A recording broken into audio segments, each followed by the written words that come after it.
एक old man ने एक लड़की पर बहुत सारे एहसान किए थे तो उसकी वो मिस्ट्रेस बन जाती है। पर प्रॉब्लम तब आई जब ओल्ड मैन के बेटे को उसी लड़की से प्यार हो जाता है। क्या एहसानों के बोझ के तले इनका प्यार डूब जाएगा? या हम आज की हमारी मूवी द मिस्ट्रेस ये 2012 की एक फिलिपाइन की मूवी में देखेंगे। अगर आपको वीडियो अच्छा लगता है तो प्लीज इसे लाइक और कमेंट जरूर कर दीजिएगा। और बिना किसी देरी के एक्सप्लेनेशन स्टार्ट करते हैं। मूवी स्टार्ट होती है और हम हमारे मेन कैरेक्टर जेडी और सारी इन दोनों को एक बुक स्टोर में देखते हैं। जेडी ने उसे देखा और उसे बहुत ही अच्छी लगती है। सारी ने भी उसे पूरी तरीके से नोटिस किया पर वो ज्यादा उसे कुछ भाव नहीं देती।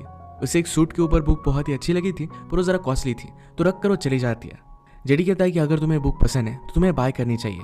इसका कवर भी उसने निकाल दिया। उसे अपना नाम बताता है पर कॉल आने की वजह से जरा डिस्ट्रैक्ट हो गया तो सारी वहां से चली जाती है। बाहर बारिश हो रही थी तो जेडी ने कहा कि हम कॉफी पीते हैं। सारी कहती है कि जो भी चीज तुम चाहते हो ये हमेशा तुम पा नहीं सकते। जेडी कहता है कि मैं कभी भी गिव अप नहीं करता और उस वजह से सब कुछ पा लेता हूँ। उसने कहा कि अगर तुम मेरे साथ कॉफी पियोगी तो बुक में तुम्हें गिफ्ट दे दूंगा। वैसे भी बारिश चल रही है तुम जा नहीं पाओगी। सारी फिर भी मानती नहीं तो उसने कहा कि मैं 10 तक काउंट डाउन करता हूँ। अगर 10 तक ये बारिश खत्म नहीं होती तो मेरे साथ कॉफी पीना। वो काउंट डाउन करने लग गया पर 10 आने से पहले ही बारिश रुक जाती है। सारी कहकर गई कि हर बार तुम जो चाहते हो तुम्हें नहीं मिल सकता। इसके बाद हम जेडी को उसके फादर की कंपनी में एक बड़ी सी कॉन्फ्रेंस को अटेंड करते हुए देख सकते हैं। इस कॉन्फ्रेंस में जेडी के फादर जिनका नाम है टॉरेंस इनसे पूछा जाता है 2 साल पहले आपके बड़े बेटे की डेथ हो गई, इसके बाद आप कंपनी को कैसे संभालेंगे? टॉरेंस ने कहा कि जब तक मैं जिंदा हूं तब तक इस कंपनी को कुछ भी होने नहीं दूंगा। ये इनकी मीटिंग सक्सेसफुल थी। सारी एक सूट की शॉप में काम करती थी। इन्हें डिजाइन करना उसे बहुत ही अच्छा लगता था। यही उसका पैशन है। यहाँ के एम्प्लॉय की एक छोटा सा लड़का था जो सारी को बहुत ही ज्यादा पसंद करता था। उसको प्रपोज कर देता है। उसे ना कहती है तो बेचारा बहुत ही ज्यादा अपसेट हो गया था। नेक्स्ट सीन में हम जेडी को एक लड़की के साथ देखते हैं। वो लड़की कहती है कि शायद मुझे तुमसे प्यार हो रहा है पर जेडी इसके लिए मना कर देता है। उसने कहा कि हमें हमारी लाइफ को कॉम्प्लिकेट नहीं करना चाहिए। सारी के घर पर उसकी मदर, ग्रैंड मदर और उसके ब्रदर सिस्टर्स थे।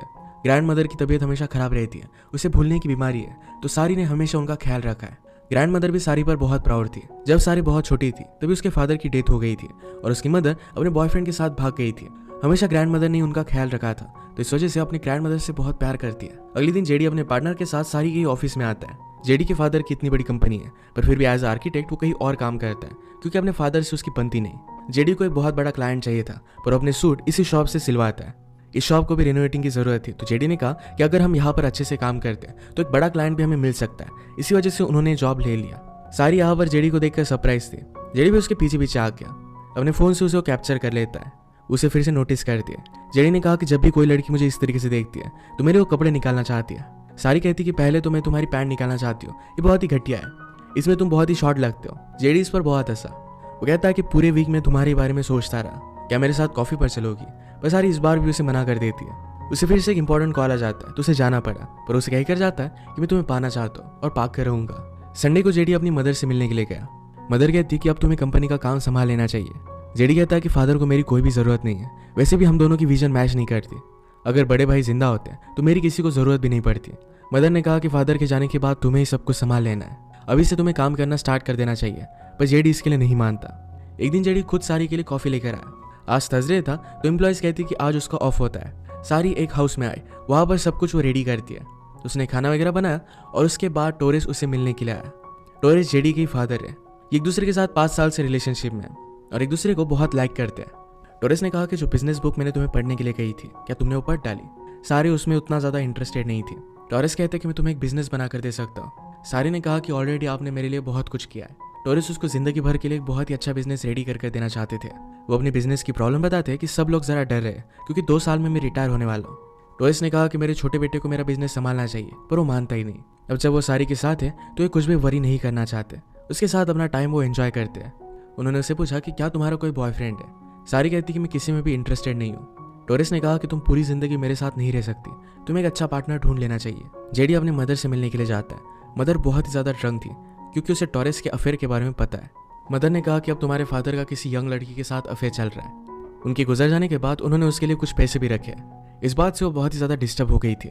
जेडी कहता है कि आप डिवोर्स क्यों नहीं लेती? मदर कहती कि मैंने तुम्हारे फादर से प्यार किया है, अब वो जैसे भी है मेरे पास कोई भी ऑप्शन नहीं है। तुम भी लाइफ में कभी किसी से प्यार करोगे और उनके सारे फॉल्ट होते हुए भी उनसे प्यार करते रहोगे। अगले दिन जेडी गुस्से में अपने फादर से मिलने के लिए गया।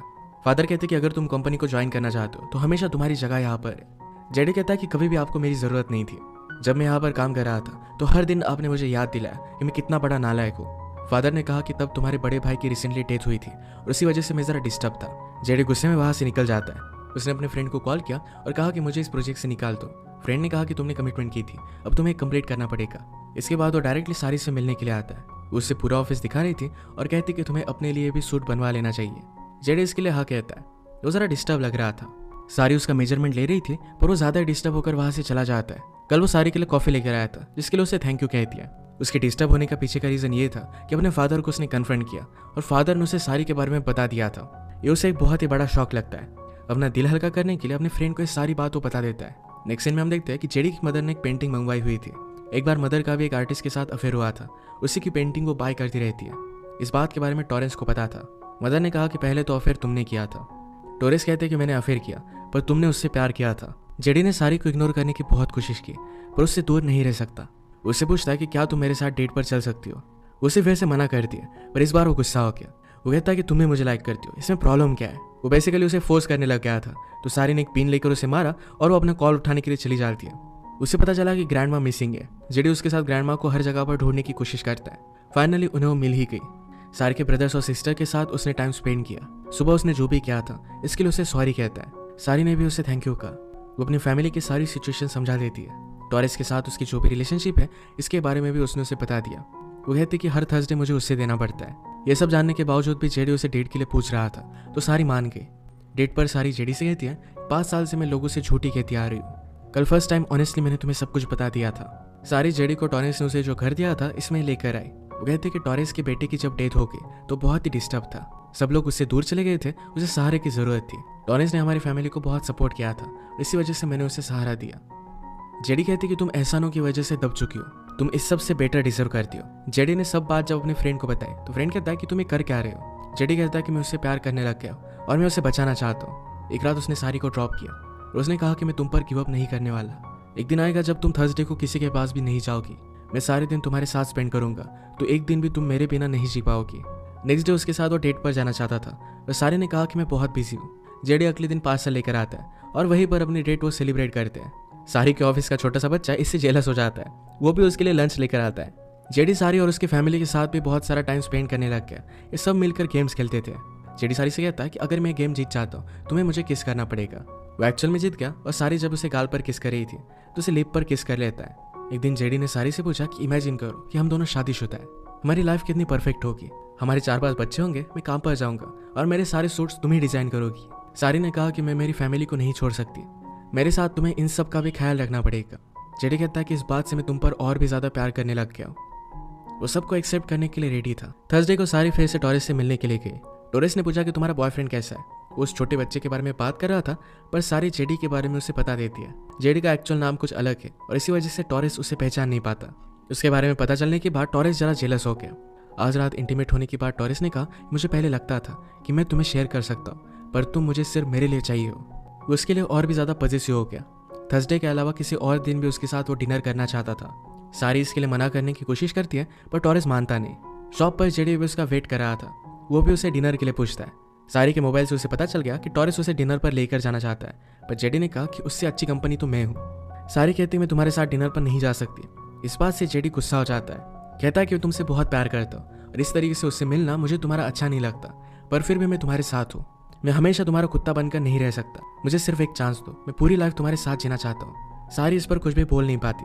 टॉरेस ने प्लान बनाया कि सारी के साथ 2 वीक्स के लिए वैकेशन पर जाएगा।